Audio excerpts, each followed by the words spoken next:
With Kevin Rice now, and Kevin, you guys could not have expected what happened on Saturday to have happened on Saturday. What was it like going through that, saying, I mean, is this really happening to us right now?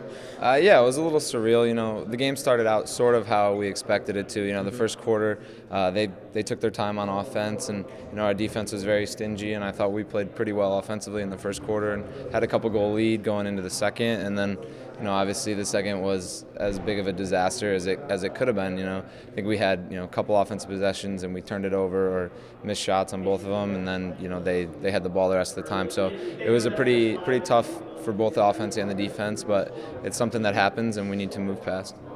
Last season during the year, all your losses, the few of them were all one-goal losses, obviously, until the title game. How different is it to bounce back from the tight one, which just gets away, and a blowout like this one? And I think it's almost harder to get past a one-goal game than it is a blowout because, so many things go wrong in a blowout that, you can focus on just getting better overall as a team in every facet of the game, whereas, a one-goal game, everyone questions, that one play that they could have done differently, and, there's more maybe specific blame on yourself to go around. So I think, we've done a good job where we looked at the film with Maryland yesterday and, focused on getting past it and correcting those mistakes, and we have a good energy and a good focus moving forward here. I imagine there can't be any room to hang your head, especially with the schedule. All right, Maryland's done, and here's Virginia, and then St. John's, and on down the line, Hopkins and Duke, right in order. Yeah, I mean it's a tough schedule, obviously, but it's also a good schedule in that respect. You lose to Maryland, and then you get to play another top 10 team with another potential of a marquee win and something to put on your resume the next weekend against Virginia. So I think having a short-term memory is probably a good thing for us, and it's something we need to move past. Where do you think this Maryland game fits into the context of the bigger goal of winning the national title, of seeing that, all right, this is where we are, and now we know where we need to be?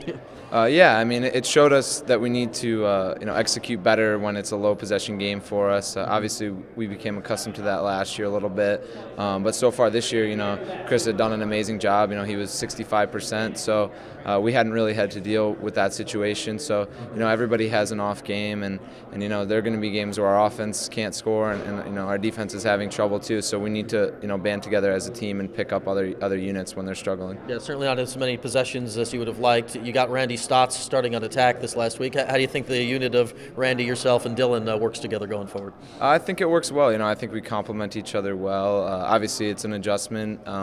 We've been working together a lot more in practice now, just trying to get more familiar with each other. But he's a great player, and Dylan's a great player, so it's not hard to play with those guys. What does it say about a captain like Derek Maltz to see that come in and accept a role and still stand in as a leader for you guys? I mean, it's huge. Derek's a great guy and a great leader. Obviously, he's been a 2-year captain now, and he actually is the one who told me that it was going to take place, and he's been great about it, and I know we'll be getting him more on midfield when we have the ball more than we did this past weekend, and he's obviously a phenomenal player too. He's put up huge goal totals in his career, so we look forward to getting him back out there. All right, let's hit on Cuse, Virginia. It's always exciting, and you were right there at the end of it last year with the game-winning goal. What do you remember about that moment, sticking the winner? Yeah, it was a pretty surreal moment for me last year. It was one of my first starts in my career, so obviously it was exciting and an important win for us at that time last year, just like it needs to be this year.